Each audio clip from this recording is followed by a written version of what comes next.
Welcome back to another episode of the podcast. Unfortunately, I think you can hear my son in the background. I did not close my door, and now I'm rethinking that.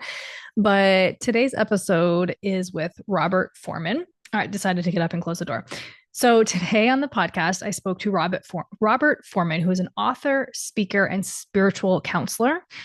He devoted his life to exploring the silent mystical reality that surrounds and interpenetrates us and the religious rituals that have blossomed from it. So, a writer, popular public speaker, and spiritual counselor, he has shared his insight in Sweden, Iran, Finland, Israel, England, and across the US. He spent 2 decades as a university professor of comparative religion, authored 12 books and over 40 academic articles, and played a key role in the influential Katz Forman debates on mysticism, earning an honorary doctorate from Sweden's Lund University. I might have mispronounced that university, but this conversation was fascinating. His newest book, Christianity Reimagined, is what we focus on. We talk about the idea of unhooking from outdated narratives, sort of redefining what Christianity means for us, getting into community through a church, what that looks like.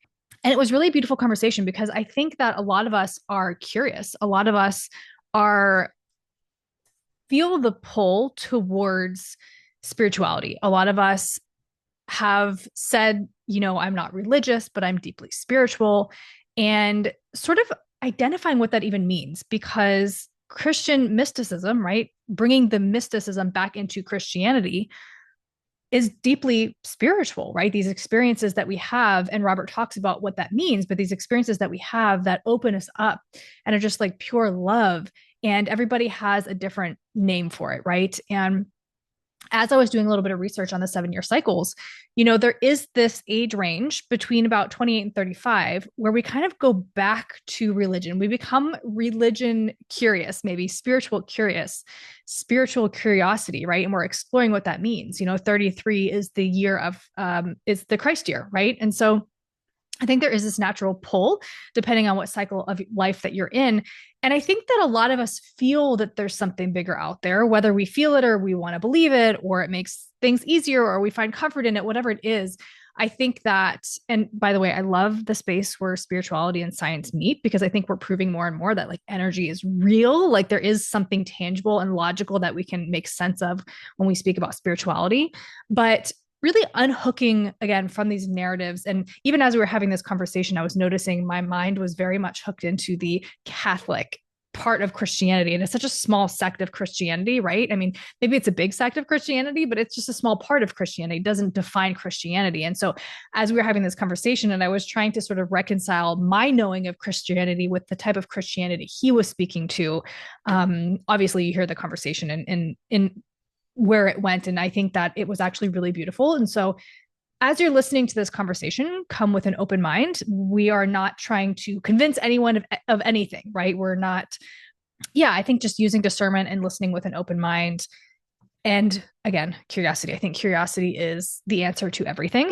And it is really part of my mission and purpose when it comes to this podcast, is approach every guest, every conversation, everything with a mind of curiosity, because if we don't have that, then I think we're just fixed. And coming from this double Leo and Taurus super fixed energy, I really live by opening myself up to curiosity, poking holes, asking questions. And so I think that really comes through in this episode. And I just think Robert had it was just a fascinating conversation. So I hope that you enjoy it, that you gain something from it. I think if you're feeling any sort of way listening to this, maybe asking yourself why, what your narrative is, what your beliefs are that maybe you didn't question. And, with the astrology and everything lately, that's a massive theme, is really questioning the things that we blindly believe and why we're questioning them and why we believe them in the first place, right? I think, Robert talks about religion being so interwoven into sort of everything that we do. And a lot of times we just subconsciously believe things. We don't know why we believe them. We just believe them because they've always been, right? And so I think it takes a certain level of courage almost to question all of those beliefs, right? And so again, use discernment, trust yourself.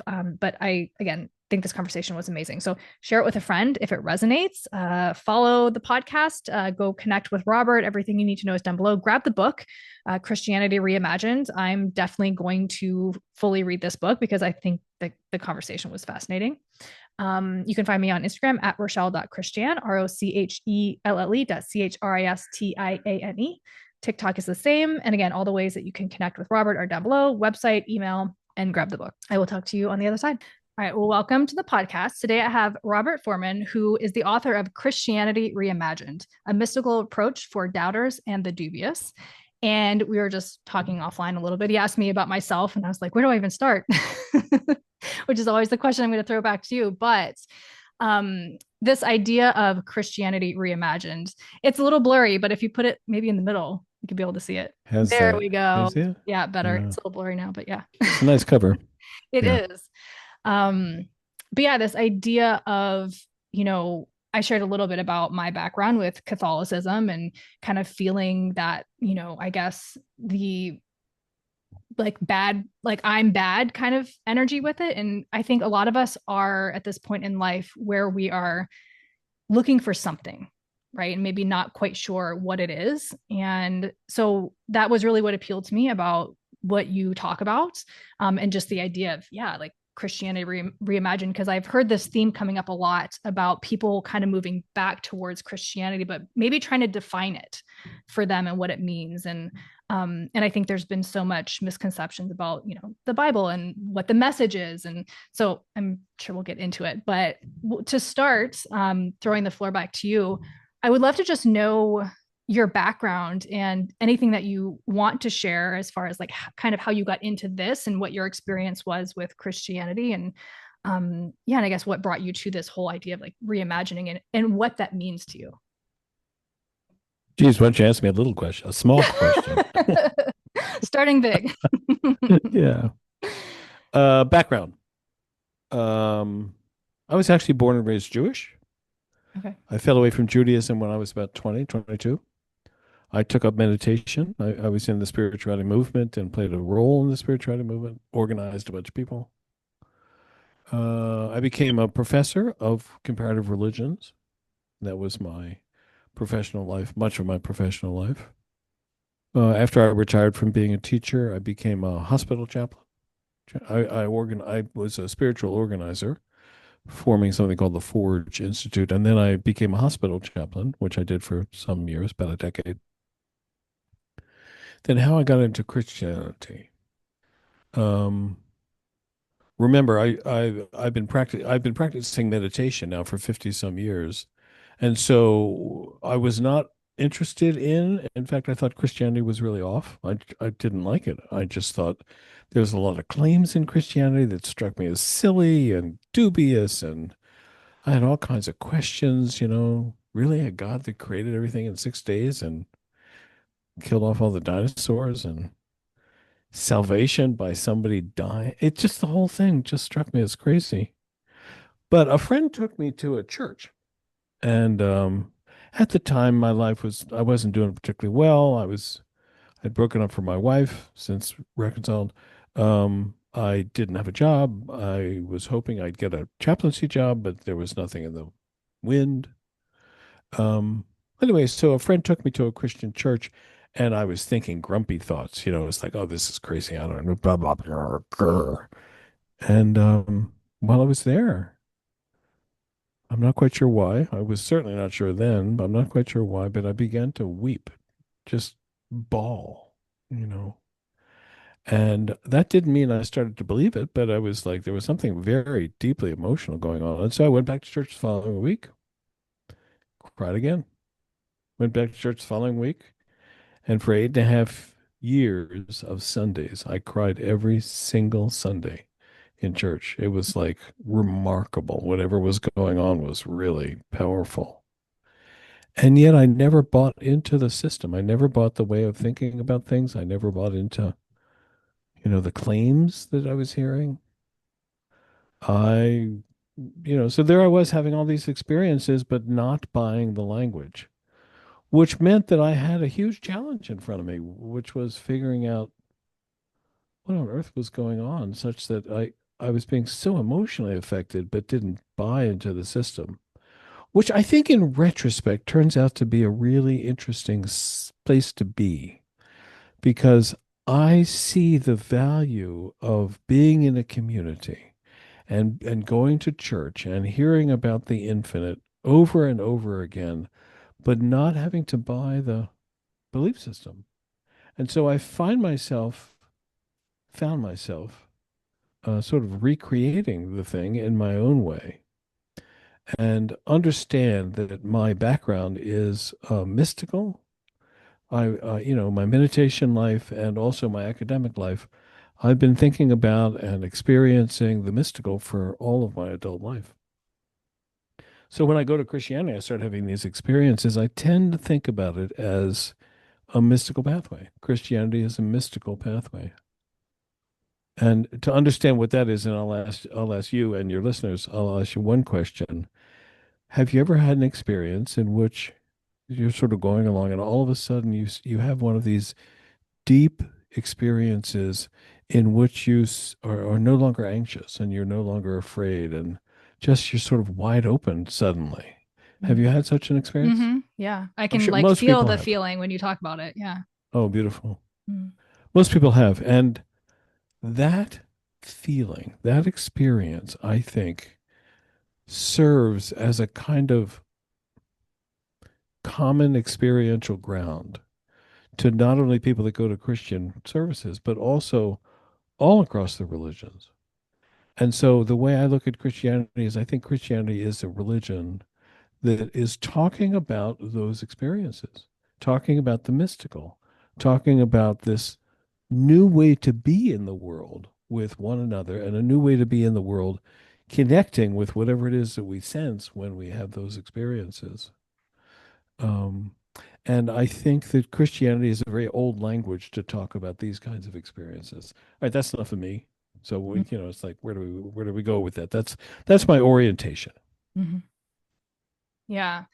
I love that. And I like that you talk about that kind of experience versus, maybe like the languaging and things like that, because I also resonate with, I went to church for a couple years. And it was like, I didn't necessarily, I was still trying to figure out where I stood on religion. I had just had my son, I had just gotten divorced. I was a new single mom of like two, and I was kind of like trying to figure my life out. And So like, you're grown up at this point. oh yeah, yeah. This was about 8 years Yeah, ago. yeah, yeah. Yeah. And Yeah, yeah. because I had left the church when I was like 16, my dad was like, you can go back or not. It's completely up to you. And I was like, nope, I'm done. So I never really went back until like it just started. Yeah, I just knew, but I always knew there was something beyond like what we could see. I knew, like you said, you described that feeling. It was something like, yeah, I could experience and feel, but I didn't necessarily have like a place to put it, or a box to put it in, sort of. But I remember too, like every time I would go to church, I just felt it, like being in the energy in the space. And I could never quite understand what that was. And I always would tell people, like, I don't necessarily believe in like religion, but I know what I feel when I go. And that's really Mm. powerful. And whatever that means, I don't know. And so I guess like it's interesting too to like to hear you speak to, like meditation, having that practice and where you began with Judaism and things like that, and then coming to what you define as Christianity and having these experiences, because I feel like a lot of people maybe are pushed away from Christianity because it feels like having an experience of your own outside of maybe what the priest is telling you, right? Like the priest has the experience, you don't, you just listen, right? Does that make sense? Like I think Yeah, that's a lot of of course. people's experiences where it's like if I have a mystical experience or a magical experience, then it's almost like, and maybe it's like the witch wound, right? Where we're kind of like labeled as like being a little crazy and not Yeah. quite, in the experience of it. Yeah, yeah, yeah, yeah, yeah. One of the things that's interesting to me is that if you listen to the priest, then the only place that you can have these experiences is in church, being a good little girl, a Mm-hmm. good little boy. Most of the time when I talk to people, when I ask people, I always ask when I give a talk about this book, I always ask people, have you ever had these experiences? Have you ever had one where these non-anxious moments, these moments of sort of particular presence? And almost always the experiences don't happen in a church. They happen when people are walking in the woods. They happen when people are looking at the sunset at the beach. They happen when they're when you're talking to a dear friend and all of a sudden your conversation kind of drops down. My first spiritual experience happened when I was driving a sports car way too fast, Hmm. and it was just glorious. And it only lasted for, I don't know, 5, 7 seconds, if Yeah. that. But it was one of those times where it's like, whoa, what's that? And I had no language for it. I was probably 19, 20. I had no language for it. I had no idea what it was. And yet I knew there was something there. And I knew that I wanted more of it. That's really all I Yeah. knew. Um, and I think most of your listeners, most of the people I talk to have had experiences like this. And again, most of them don't happen in church. But sometimes, sometimes I've walked in and I had a friend named Brian who had an experience like mine, which is you walk into a church sometimes, you open those big doors, you walk into a church, and the air, it's almost like you feel the air go kind of whoosh, whoosh, you know. There's something calming about being in that space. There's something present in that space. So these things often happen in a church, not only Catholic churches, by the way. I go to an Mm-hmm. Episcopal church. Um, and they're wonderful when they happen. I think they're just important Mm-hmm. because they're a kind of sign of what it is to be deeply connected. Mm-hmm. What we're stumbling across when we have these non-anxious moments, we're stumbling. It's like our chest opens up. You're just sort of oh, you sort of become connected to something larger than yourself. And in Yeah. that sense, there's something. I don't want to use the word divine, but there's something deeply spiritual about those moments. Mm-hmm.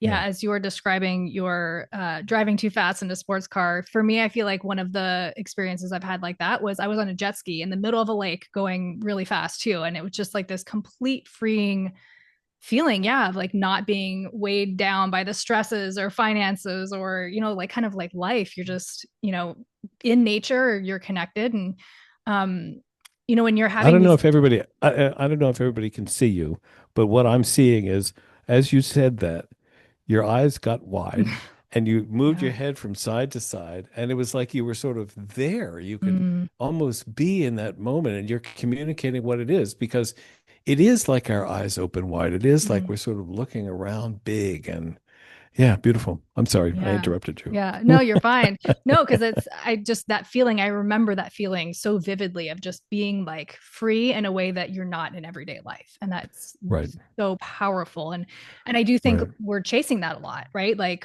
when I think about, all the work that I'm doing spiritually now, it's like kind of coming back to that. That's like the space that we want to live in. And I don't know if that's possible to live in that all the time.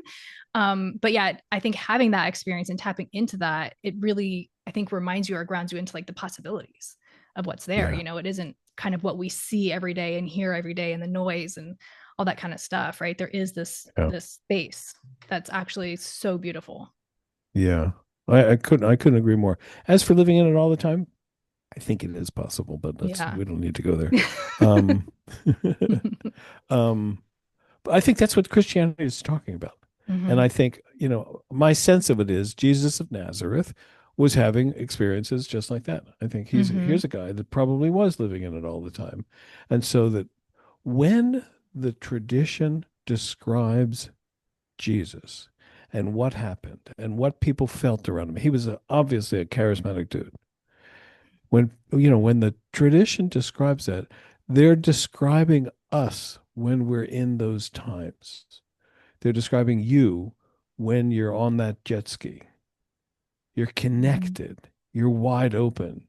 Now he calls God Abba, which means father in a kind of a sweet way. So when I'm in those times, I do feel like there's this sense of something large and warm and loving around me. And honestly, the word Abba is a perfectly lovely word to describe it. Now, Mm. where I struggle with Christianity, and this is something I definitely want you to know, I struggle with Christianity because the language that Christianity uses, and better still, the language Christianity inherited from a long series of other religions, described the spiritual place, if you will, spiritual reality as like a human being. So that Christianity describes the spiritual reality um, as if it's a guy, a Mm. man. Now, being a man or a woman, I think it's both are equally wrong. It's describing it as a person means that Christianity starts drawing human-like implications about this. You know, God leads the Israelites through the Red Sea. God leads the army and destroys Jericho. God has a son. It's like God has a will. God expresses ethics, and all of these pieces are very human-like. And I think that's where Christianity gets it wrong from my point of view.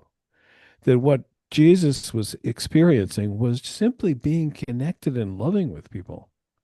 Mhm. And the idea that the divine is giving commands gets us all weird, gets us going in all weird directions. So that's for me, that's where I struggle with Christianity when it starts talking like that.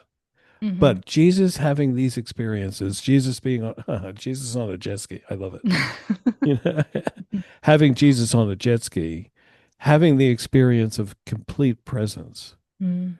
I think that's exactly what the man was going through. That's exactly what we go through. Yeah. Yeah. So when you're talking about these experiences that we have, it's sort of like Christ consciousness or like this is Jesus. Like is there I don't know if definition is the right word I'm looking for, but like what is that to you?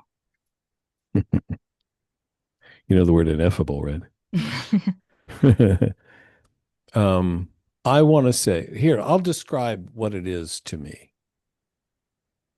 One of my clearest experiences of this was I was in Colorado and I was driving through the mountains in central Colorado. And all of a sudden, the world kind of looked different to me. Mm. And so I pulled my car over and I got out of the car and I started looking around. And as I looked around, there were mountains over there and a stream over here and cattle over there. And I began to realize that there was something like a cloud everywhere. It wasn't a cloud, but it was something sort of cloud-like, like a very, very, very light cloud. But it was a reality. And I had the sense that that cloud-like reality was everywhere. And so I looked over there. It was around the mountains. It was around the cattle. And then I realized not only was it around the mountains and the cattle, but it ran through the cattle. It ran through the mountains. And then I realized, well, of course, it runs through me as well. So I was feeling a sense of connection to some greater reality than I generally knew, than I generally felt. And that experience stayed with me for several days. And it was to drive in that, to live in that, to encounter people in that. There's something so bloody loving about the world. Mm. So I would say, if you want me to name it, I would say Paul Tillich, a scholar, a theologian of Christianity, describes it as the ground of being. Mm. And that's as good a term as any as I know for it. The ground of being, the mystical reality. In another book, I've called it the vastness, which I feels like it kind of catches it for me. But the ground of being is a kind of common term for it. Mhm. So that's how I talk about it. And notice I'm saying ground of being or vastness. There's no particular personality to these terms. Yeah. It's just a reality that you sort of join up with. Mm. And that I think is what Christianity is really pointing to. Yeah. Even though the language is awkward and very person oriented, that I think is what Jesus was pointing to, and I think it's what we're pointing to. Mhm. So is that a good enough term? Yeah, we'll have to Yeah, I use it, I love guess. that. Yeah, I love that. I haven't read like the full Bible like cover to cover, but I've read the New Testament before and I just like everything that has to do with like Jesus in there has always just kind of called to me a little bit more than a lot of the other parts of it. And so I like that. Yeah, I think I've always seen it as sort of that the energy of it, of just like who he was and what he stood for, I feel like was the lesson versus like the whole thing being like an absolute truth. Like Yeah, I well, think good that for you. we Yeah. But Yeah, good for you. yeah, and I think Let it's me in. let me also add one Mm, thing to that. I started having these experiences of weeping, I got curious. It's like, am I the only one that has these experiences without believing? And I started asking around. I asked a few ministers, "Do you know anybody that has these experiences but doesn't believe?" And it turns out there's a ton of us. There's so many of us. And these are people that are, that have their experiences, but don't buy the traditional way to think about these things. And so I call us, and now I'm going to call you, mm, a mystic on the margins. You're a mm, mystic in that you have these experiences, but you're on the margins in that you don't buy the sort of standard way to think and talk about this stuff. So I yeah. interviewed lots of these people, and one of the things I learned from my mystics on them, I had probably interviewed 60-ish people, all of Mm, whom were having these experiences. And these interviews were long, like an hour and a half each. So it's like I kind of got to know these folks. One of the things that I heard, I would always ask about Jesus, and I heard a distinction between well, what we can call pre-Easter Jesus and mm, post-Easter Jesus. It's a very good way to think about it. Pre-Easter Jesus is all the words that he taught, all the parables, what he did, what he said to folks, what he was doing. Post Easter Jesus is all the story that came out about what happened to him after he died and what people said and did he reappear. And it's like all that stuff, uh, you know, I don't buy post Easter Jesus. None of my people were really interested in post Easter Jesus, but all of us are really grateful for his teaching as, in his pre-Easter teaching.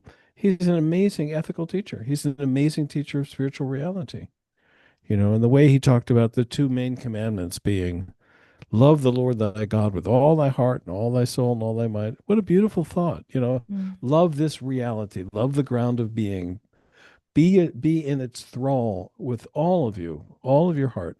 And then with that, the second half is, and love your neighbor as yourself, which is like, that makes it practical. I mean, this man is brilliant. It's just a brilliant teacher. So mm, I really appreciate what he was, who he was. But the stories of his death and his resurrection and then reappearance, and it's like, that doesn't work for me. Let me just put yeah. it that way. And it doesn't work for the people that I interviewed. Nobody was buying the whole post Easter Jesus story. Yeah. I don't know if you can see it. I have this tattoo here. It's the only like religious one I have, but it's John 15:12, exactly what you just said. Like, love your neighbor like you love yourself. That's like one of the things that really stood out to me, like, of the things that he talked about, right? Because it's just like, I mean, I just feel like it is just so much about love, right? If it's just like love, I don't know, Yeah. love everyone. Like, I love that teaching of it. But Yeah, yeah, just yeah. when you talk about like pre and post Easter Jesus, I definitely understand. Do you feel like there's almost and maybe I'm just having a hard time like reconciling like Christianity with this more spiritual side to it, because I think that it's just not talked about when and this is coming from my like Catholic, upbringing, but because I feel like it wasn't really talked about in church, right? Like Christianity wasn't Of this course really not. mystical experience. So I think No. reconciling the two is like maybe a little bit harder in my brain. But like when you talk about like the post Easter Jesus, like him, whether or not he actually did resurrect from the dead, but like that almost like magical, if it was true, let's just for argument's sake, like if it was true, is it almost the fact that something magical or mystical or like super spiritual like that could happen is hard for people to wrap their brains around? Like, again, assuming that it was an actual story that happened. Does that make sense? Sure. Yeah. Well, let me tell you what my mystics on the margins talked about. Mm-hmm. And that is the ones that talk about his resurrection, none of them talk about it as like this magical thing. But Mm-hmm.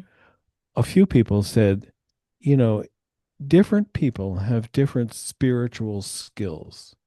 Some people, like Uri Geller, was supposed to be able to bend metal. That's an interesting but very unusual spiritual skill. Mm-hmm. Um, Such as Sai Baba was supposed to be able to manifest ashes just by going, boo, and ashes would fall out of his hand. That's an unusual spiritual skill. Some spiritual people are said to be able to levitate. So there's lots of different spiritual skills. Very few people have these skills, but some people seem to have unusual skills. So perhaps Jesus had the ability to make himself visible after he died. If so, good for him. That's a good skill. Yeah. Um, then there's also the near-death experiences, and we all know lots of stories of near death. When I was a chaplain, I heard such stories. We hear lots of stories of near-death experiences, and so what those experiences say is that even after you die, there's still something very present. Mm, So who knows? I'm perfectly willing to say perhaps those things happened, or some of them happened. I doubt that it was nearly as flashy as all that. mm, That the stories that happened were no doubt, made more dramatic and made more exciting. But perhaps something happened. But whether or not it happened, it's not the critical matter for me. mhm, If it happened, good for him. But if it didn't happen, that's fine because the experience of being connected with the ground of being is what counts for me. The experience of being wide open and loving my neighbor, that's what counts for me. And mhm, so, also, I must say, in my life, I am not nearly as preoccupied with death as probably people were back in 00 BC. You know, I think death doesn't play such a huge role in my life. And for most people that I know, death does not play a huge role. So I'm not so worried about, oh, I want to conquer death and I never want to die, da da da. It's I want to live a good life. I want to mhm, live connected with myself and connected with the world around me and connected with you. That's more important to me. So when I think about heaven, I there's nothing in me that says there's a heaven and clouds and angels and da da da. But perhaps people live a little long. Perhaps people live after they die. That would be lovely. But mhm, that's not the critical matter. The critical matter is what kind of a life do I live now? What kind of mhm, life do you live? Can you connect with people? Can you connect with yourself? And that for me is where it counts. That for mhm. me is what's really important. Yeah. Yeah. That's Yeah. something I always said, when I was younger, kind of breaking away from, the real, the Catholic Church was I always felt like I knew that I was a good person and I knew that I cared and was compassionate with people. And I was like, I know like what's at my core. And it's hard for me to go in, weekly and feel like I'm a bad person because at the time when I was younger, confused, rebellious, I would drink, before I was 21 and stuff like that. You know what I mean? Or like sex before Oh marriage, where I was like, no. oh my gosh, I'm such a bad person because of this, And I think that, yeah, a lot of people hold on to that. But like you said, I think the most important thing is like, can I be present with who I'm with? Even, I would say parenting is like one of the most spiritual things you can do because it's like we have Agreed. 10,000 things that we want to do, but it's like, can I actually be present with my child that wants my attention right now? Instead of like Yeah. getting lost in social media or editing a podcast or like all these other things, right? Can I actually be present with the Yeah, yeah, people yeah. that I'm with? Yeah. And can I Let like me show let me say one compassion? let me say one thing on this score. Mm, There are so many varieties of Christianity. You must know yeah. this. Yeah. Catholicism is one of them. Yeah. Catholicism is probably the fiercest in terms of making people feel, forgive me, shitty about who they are. Mm-hmm. Yeah. I go to a relatively liberal Episcopal church, and I also sometimes go to a relatively liberal UCC, United Church of Christ. What's the official name for that? Not UCC. Um, I forget. Mm. Um, I'll think of it in a second. But the churches that I go to, and I'm sure they're in Chicago. You're in Chicago? No, You're I'm in someplace in north of Chicago? Dallas. Chicago? Dallas. Oh, I had you in Yeah. Chicago. Okay. Yeah. Uh, well, I don't know what you have available to you, Yeah. but there are churches that are not telling you you're damned. There Mm, are churches that are really open to, hey, let's think out loud together. Let's explore together. Let's open ourselves up. I love going to church because there's no priest that I've ever heard. Now, I'm in Western Massachusetts, mm, a relatively liberal area, but no priest that I've ever heard preach is telling me anything but, you can open your life up a little more. No priest is telling me that I'm a bad person. I've never heard that. And I've never heard a priest tell me that I have to believe what they believe in order to be okay. The Catholic system is the most controlling of Mm, all of them that I know. I'll yeah. tell you a funny story, and this is it's hardly funny. I when I would teach college, I generally had about 200 to 400 students a term. Well, hang on, let me think. That's too many. About my classes tended to fill up to 50, and then I would teach maybe four classes in a term. So I had roughly 200 students. Hmm. Generally, I would say to students, like, tell me a little about yourself, blah, blah, blah. How many people went to Catholic high school? Half the hands would go up. This was in New York City. And I would then say, okay, how many of you still go to a church? All the hands would come down. Mm, It was like whatever is going on in those Catholic schools was not working for folks. It was not yeah. healthy. And I think, that I think the people that I know that go to a Catholic church go to it because it's comfortable and it's what they know. But I don't think it's really um, opening people in the way that I think a church can and should be opening people up. Yeah. So Yeah. It's so I funny. I know it's hard because you've only got the churches that are around you, but Yeah. honestly, I'd recommend you're looking at some other churches. Yeah.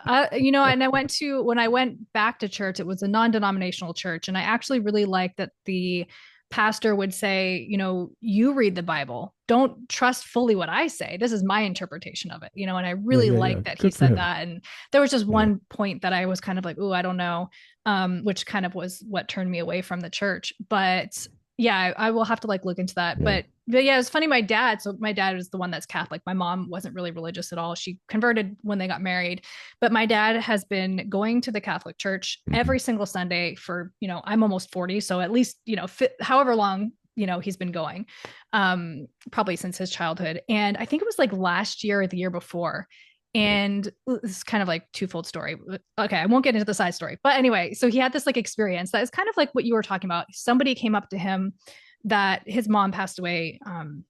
She was maybe in her like 50s, so it was quite a while ago. And she gave Oh, him this yeah. necklace. Yeah, she was young.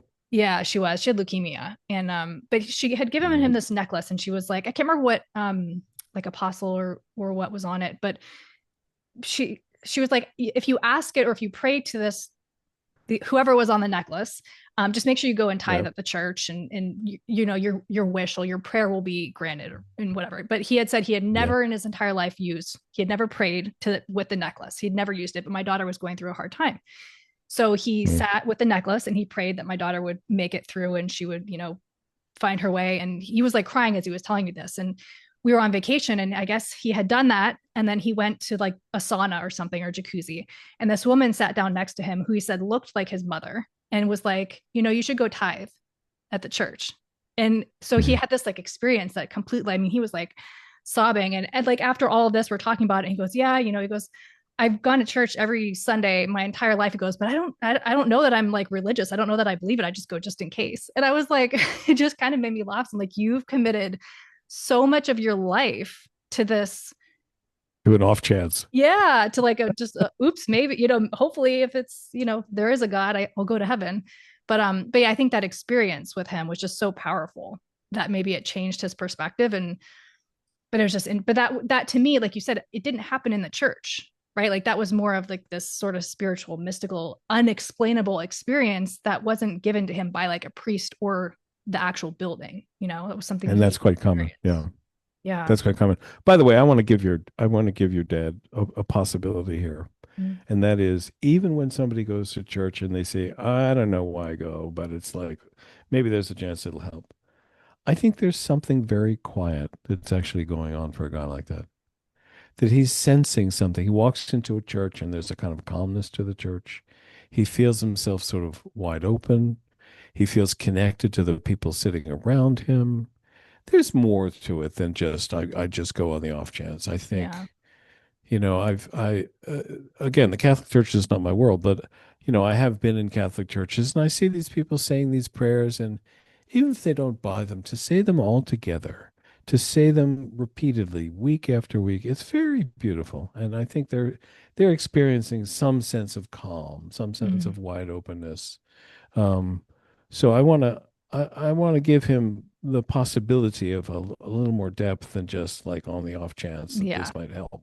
You know, Yeah. Yeah, for sure. I'm sure Well, you my do dad's too. very Yeah. intuitive, right? He is very yeah, Mm. I guess like intuitive is the best word. He really senses people and it's there's definitely something there, you know, and I think that my spiritual journey I don't know that he resonates with it, but there's something in it that he feels because we've had just these kind of little conversations about, you know, like my beliefs and things like that. So I know Yeah. it's definitely there. Like you said, I think Yeah.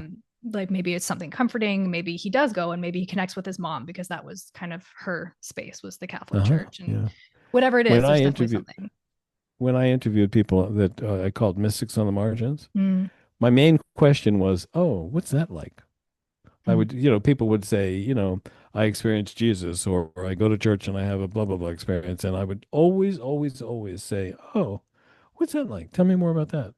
I bet if you said that to your dad a few times, like he yeah. says, "Yeah, I go to church. I'm not sure."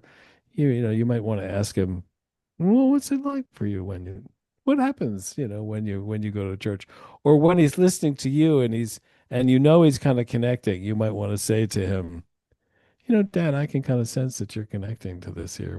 What's going on for you? Tell me Mm, about. I bet you'd have a really yeah. good conversation about that. Yeah, Yeah. You're I believe that for sure. Yeah. yeah. These so the mystics on the margin that you know this group that's sort of you know in the same I guess belief system or structure ideals that you have are these people that have been I don't want to say like religious trauma but like people that have been turned away from the church for various reasons Most of or them. most of them so Most like of them. so when they come to you and you're kind of exploring this you're connecting um I'm trying to think of the question I want to ask with this. Like, what is their Well, let me be a experiencing? little more. Let me be a little more exact, and then Mm-hmm, we'll get to your question. mm-hmm, I found people that go to church. mm-hmm, Virtually all of them fell away from the church when they were, well, you were 16. Virtually all of them fell away at that age. The mm-hmm, same age I fell away from Judaism, 15, 20, like that. Um, and for whatever reason, they found themselves wanting to go back. Generally, people go back because they kind of miss having a community. That seems to be common. mm-hmm, But something would often happen to people when they would go back to church and they would sense these people, they would sense something in the church, or they would, talk to a sane minister or whatnot, and there'd be something in there. But these are not people that would buy it. They wouldn't buy that Jesus was born of a virgin or that he was resurrected, or they wouldn't buy the whole notion of sin and salvation, these old fashioned notions. So but they were getting something from the church. And that's what I was talking to folks about that. So it's not like they came to me mm-hmm. and I was sort of opening up a door for him. I was simply saying, why do you go? What is it about it that you go? Okay. Now, do you remember what your question was? That was what I wanted to clarify. No, I kind of think that answered it a little bit because I was wondering if they were people who have just been like so turned away from the church and then like how they kind of reconcile like coming back into the church and like kind of forming this new relationship with Christianity from a space of maybe not, you know, like you said, maybe not believing, you know, Jesus was the son of a virgin and, you know, all those kind of like biblical stories. Um, Yeah, yeah, yeah. so yeah, that makes sense. Like, so these people that you've met have been in a church community, like setting, they're there. Most of them, I found them all in a church setting. Mm. Because the question I was asking the ministers is, do you know anybody that comes to church and has really interesting spiritual experiences but doesn't believe? That was the question I was Mm. asking people. And those were the people that I was finding. But I'll tell you, Rochelle, have I got your name right? Rochelle, that's the way you Yeah. pronounce it? Yeah. Good. Um, One of the things I've discovered, much to my surprise, is that most people who go to church are in this boat. Mm. Most people who go to church do not believe the bulk of the stories. Most people go because there's something there for them. They sense it. But, people just kind of ignore the question of resurrection. Like one of my people said, resurrection, I couldn't believe in anything as weird as was resurrection. It's like that. So most of the people that I've talked to are kind of standard in a way that we don't know. Most people are very thoughtful. Well, most people that go to churches, and then it turns out that something like 40 to 60% of America have experiences like you and I were talking about in the very beginning. Mm, Your jet ski experience. Most people have had experiences like that. Few people, however, can connect those experiences to what they're hearing in the church. And mhm, that's what I've been trying to do in this book, Christianity Reimagined. I've mhm. been trying to say, wait a minute, guys, you're all having these experiences, and this is what Christianity is talking about. Come on, let's connect the dots here. And I Yeah. hope that some people can, can hear me and actually connect the dots because Christianity becomes really interesting if you're not Mhm. too swayed by the craziness and the priest telling you have to be blah blah blah and telling you you're a bad person or a sinner. Most people would really profit from it if we weren't getting that crazy that crazy superiority, misogynist stuff that so much of Christianity is laced with. Mhm. I think if people can recognize that it's talking about the most joyous and meaningful times in our lives, what a beautiful thing. And it's talking Yeah. about that with one another and to be in community where people are actually having these experiences and recognizing they're having these experiences. I think that's where Christianity really can fly. But the way it is right now, it's too far away, and I hope that more people can hear a different way to think about Christianity. I Mhm. mean, reading my book would be nice, but I hope people can recognize that there's an element of Christianity that's talking about the most valuable, the deepest experiences of our lives. And that's what Jesus was about. And that's what the religion was originally about. And that's why I say it needs to be Christianity reimagined. It's not the Yeah. Christianity we know, Mhm. but it's to reimagine Christianity as this rich mystical pathway is a really wonderful option. So I find myself when I go to church, I really enjoy it, Mhm. and it doesn't bother me at all. The language is hard. I have to translate it. I hear, the Lord be with you, and I have to go, what exactly are we saying there? Mhm. Or I hear, I believe in the Father, the Son, and the Holy, and I say, really? What's that? What's that like? What are we saying here? So to some extent, it's an interesting challenge Yeah. for us to kind of reinterpret this stuff. But that's worth doing. Christianity is talking about something very beautiful. All right, I'm Yeah. I'm lecturing here, so No, forgive I me. love it. No, I think like anytime I've heard, the term like Christian mysticism or anything like that in the past, it's definitely like perked my ears up, right? And I'm like, huh, that's interesting.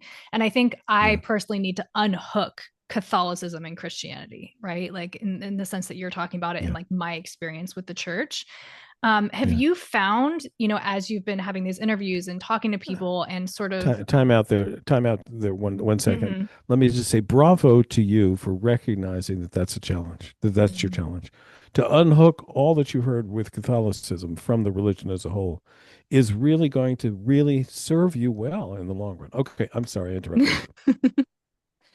Yeah, no, I agree. And no, I guess my question was going to be, so as you're like having these interviews and meeting these people and kind of um having your own definition, I guess, of it, have you encountered a lot of maybe pushback from, whether they're pastors, ministers, or anything as you're like having like asking these questions and being curious? Strangely enough, I've shared this book with one, two, three, four, five or six ministers, and every single one of them said, "Oh, wow, you're really onto something here." Mm, Every single one has said, especially the second half of the book where I'm kind of rethinking Christianity. Every single one has said, like, I think what you're doing is really helpful. And in fact, ministers have been helping me get the word out. I gave a talk in Woods Hole not too long ago to a church, and the guy organized another talk for me so that more people could hear. Um, So the short answer is no, I've not received pushback. But I also have been in the world long enough to know that what will happen is if in the beginning people go, "Oh, this is interesting," and in the beginning, if people disagree, they'll ignore you. And mm, then if you actually start to get some sway, if you start to get a larger crowd, then they'll tell you how wrong you are. So right now I'm in the, oh, we don't care about this guy, so we'll ignore him. So if there are ministers in that boat right now, I'm still pretty safe. But Yeah. if it goes the way I sort of hope it goes and expect it to go, eventually I'll start getting criticized, and eventually maybe I'll be a martyr, and maybe somebody will shoot me. But you know what? I mean, if you rub people wrong, I believe that there is some truth to what you're saying, right? Like there's a reason Yeah, people are reactive and responsive to things. And I think that, yeah. yeah, if we're Well, feeling, yeah, I mean that's true, but I also recognize that, as a guy that used to teach religions, I recognize how Mhm. deep this stuff runs. When you Yeah. are in a religion, it really is how you think about the world, and it's everything that you understand to be true. So when you start to challenge that, and some people will see what I'm saying as challenging, when Mhm. you start to challenge that, you will, people are scared. They're scared to lose their whole way of thinking about things. So Yeah. sure. Yeah. If the word really gets out about this book, I mean, the book just came out, so Mm. I'm still early in the days.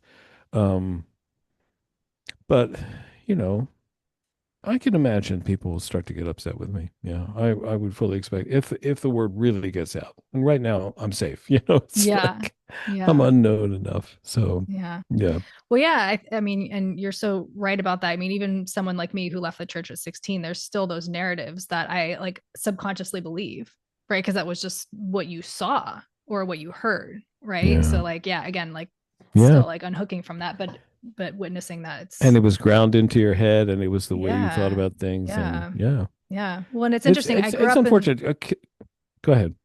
no, I was just saying I grew up in the Middle East, right? And so Islam was, I mean, it's such a part of the culture.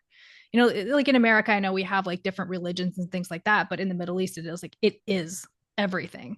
And so just seeing how it's Yes. interwoven and place like that. And so yeah, just like culturally and heritage and generationally, like those things are passed on, whether we're kind of consciously aware of it or not. But that's Yeah, what it yeah, was. yeah, yeah, yeah. Yeah. Yeah. Yeah, the last point, like just to like kind of double click on something that you had said earlier that I feel like is really resonant to like whether you want to call it the new age, but just like people seeking right now too. I think that there's a big part of you talked about like going a lot of people go to church, for comfort and also for community. And I think that a lot of people right now are feeling very isolated and seeking this connection and community, right? Like with one Yeah. another and I like that you kind of mentioned that because even when I went back to church, that was sort of part of it. I was a newly single mom and I just wanted support outside of like my family unit, and so I would go to Yeah, church yeah, and yeah.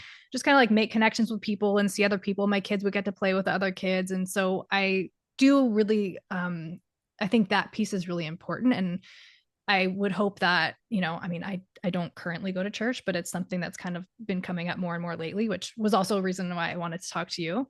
Um, but yeah, I would hope that people would seek that out and not be deterred by the like institution of, whatever that would push them away from Well, it. the institution can get in your way. The Mm, institution of Catholicism got in your way. It was yeah, sort of traumatic for sure. you, and but you're looking around for some other church that is not quite so heavy-handed.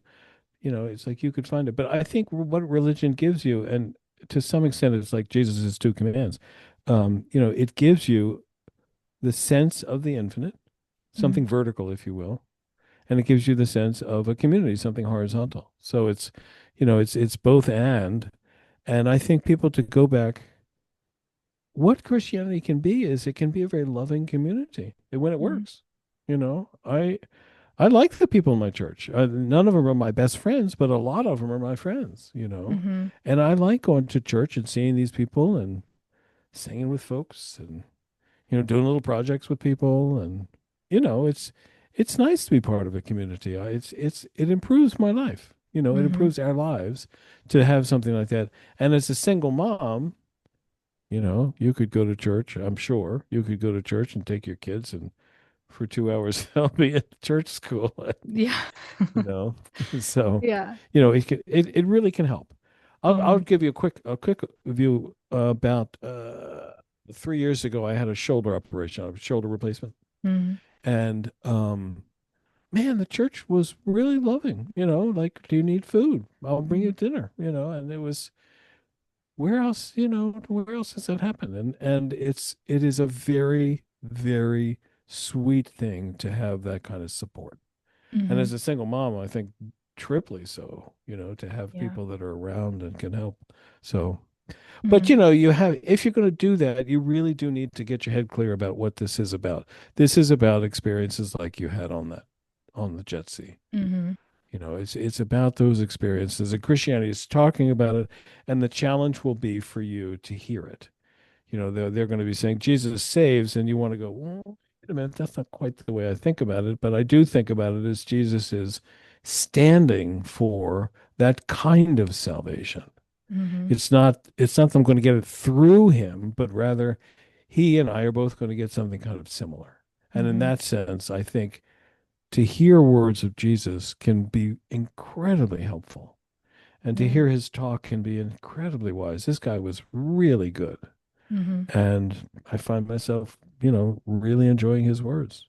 Yeah. So, Yeah. if you find yourself going to a church, and I do recommend it, if you find yourself going to a church down there, to be able to find one in which they're not going to be cramming a particular way to think Hmm. down your throat, that Hmm. really invite you to think this through on your own and to think through what the ground of being is. And yeah, Yeah. so Yeah. I'll definitely be keeping an eye out for some and try some out. good. My I think that's great. Yeah, my last question for you is do you still meditate? Like, are you still in that world? And also, like, what is your opinion or thoughts on prayer? And is it like the same thing? Prayer is not quite the same thing as meditation. Yes, I continue to meditate. Hmm. I've been meditating now for 50, God knows how many years, 50 some years. It's just part of my life. Hmm. I'll never stop. It's just like I get up in the morning and I sit up in bed and I meditate. That's my schedule. Hmm. Um, in prayer is somewhat different than meditation, than the way I do meditation. In prayer, you're actually um, looking for a response. Hmm. Meditation, you meditate the way we talk about. I do transcendental meditation. The way we talk about it is you sit down to meditate and you say, "Here goes nothing." You don't have a goal in meditation. You don't have anything you're trying to get in meditation. You're simply allowing yourself to be present. I'm here. I'm going to be here for the next 20 minutes or half an hour, and that's great. It's like that's all there is to it. I have no goals. In prayer, you're looking for a kind of response. Now, when I say prayer, I don't mean "Oh Lord, won't you give me a Mercedes Benz?" I don't mean that. I'm not saying that we're looking for something specific like that, but you're kind of looking for something in response. Hmm. And that's different. And the attitude is different. You're not just being present. You're being present plus looking for a kind of response from the world. And in that sense, I think it's a little different. Hmm. Um, some people think, by the way, in my working on this book, somebody said prayer for when you're young, prayer is like a long distance wire to a butler, and you're looking for the butler to give you stuff. Hmm. Hello, Yeah. God. I could use an extra $50. It's like, and that, that's not the way prayer can work. Yeah. Like when I pray, it's like, I hope the world goes better. I hope we don't fall apart. I hope some Hmm. of this, some of this split that we've experienced in our country gets resolved. It's a way of expressing my deepest longings. Hmm. And I think in that sense, it's beautiful. Yeah. When I used to pray with people in the hospital, and I did every time I saw them, it was like, may we be able to handle what we know we can't. May we be able to survive the unsurvivable. It's a beautiful thought, Hmm. you know. But it's different than meditation. In meditation, you have no specifics you're looking for. At least that's the Yeah. way I do it. Yeah. Yeah. Yeah. You'll have to send me some resources for transcendental meditation because this like that literally keeps coming up for me. And I feel like I'm going down like this rabbit hole on the internet trying to find like an answer to it. It feels so And elusive. answer to Like, well, what is TM it? is taught TM is taught one on one. It's being Okay. taught person to person, and it's around. And I'll see if I can send you a Mm. I'll see if I can send you, like here's the national organization. Ask them where your closest teachers. Okay. Are you close to Dallas? I am close to Dallas. Yeah. And I got this actually. I found this book. I don't know if you can read it. It's like Strength I and can't. Stillness, the Power of Transcendental Meditation. But like I Who's it got by? Bob Roth. Oh, Bob Roth. Okay. Yeah. Well, I And I know. got, maybe like three-quarters of the way in and then or not three-quarters, like maybe halfway through. And it was still like, well, you have to find somebody to like, so I was like, what's Yeah, the the book is so not going to give it yeah, to you. no. Yeah, alas, So the I book kind won't of give it to you. stopped. I'll tell you Yeah. what, if you come here, I have a good teacher up here. You come here and stay here, and we'll get you all taught up. Yeah. Yeah. Yeah, but it's Yeah, definitely been something that's been orbiting me. So you had mentioned it, and I'm like, I just keep perking up when people talk about it. Cause I'm like, it's definitely something that yeah, wants to come into my life. I'm just figuring out how to like let it in. yeah. But But just so that I hear it, you're close to Dallas. You're mhm. close to Austin. Dallas. Yeah. Okay, I'll Mhm. see if there's a TM center in Dallas. I Okay. bet there is one. Yeah, Probably. Yeah. easy enough. Yeah. And All then right. yeah, Well, what I I was gonna have say, something I want to. Go ahead. go, no, you're fine. Go ahead. Well, I want to say to you, good for you for doing this. My hat is off. My hat is off because you're pursuing your own growth. You're pursuing your own understanding, and you're doing it with energy, and you're also allowing people to enter into that path with you. Mhm. And there's few enough of us that are taking the lead in doing something like this. So my hat is off to you for the courage to put yourself out there and do this. And you're a good interviewer. So it makes it really a joy to sort of do this with you. Oh, thank you so much. Yeah, and thank you Mm. for what you're doing. I'm going to read the book because this is really fascinating to me. And, I love your curiosity, right? And showing up in church settings and being open to it and using discernment, but also asking the questions. I think that's really admirable, because I think not a lot of Yeah. people have the discernment or even, I guess, the courage to ask a hard question in a place that maybe you might receive pushback. So, Well, thank you. Yeah, thank you. If you want to contact me, or if anybody wants to contact me, the book is called Christianity Reimagined, and my email is Robert, that's my first name, Robert at ChristianityReimagined.org. okay. So I'm more than happy to hear from folks. And Mm. thank you for doing this, and thank you for doing what you do on a regular basis. So Of course. And thank you. And I'll it's have been a joy. everything linked in the show notes. So anybody listening can just go click it. And then YouTube, I'm going to put a picture of the book so they can visualize it as well. Great. So, All right. well, Wonderful. thank you so much. All right. Thank you. And live long and prosper, as we say in the Trekkie world. Yeah.